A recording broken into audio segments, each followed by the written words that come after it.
লাথি মারা যায় না, এই ধারণা শিরক। ধানের উপর দিয়ে জুতা পায়ে দিয়ে হাঁটা যায় না, এই ধারণা শিরক। হাত থেকে গ্লাস পড়ে গেলে কুটুম্ব আসতে পারে, এই ধারণা শিরক। ঘরের উপরে কাক ডাকছে কেউ আসতে পারে, এই ধারণা শিরক।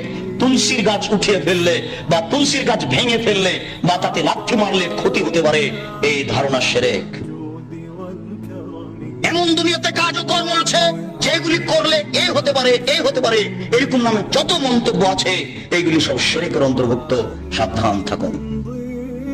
রাসূল সাল্লাল্লাহু আলাইহি সাল্লামের ভাষায় বোঝা যাচ্ছে ছবি ও মূর্তি হচ্ছে শিরকের উৎস।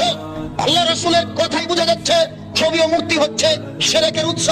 আলী রাদিয়াল্লাহু তাআলা আনহু বলেন, রাসূল সাল্লাল্লাহু আলাইহি সাল্লাম এক বৈঠকে বললেন, আলী লা তাদু তিমসালান ইল্লা তামাসতাহু ওয়া কাবরান মুশরিফান ইল্লা শাওয়াইতাহু।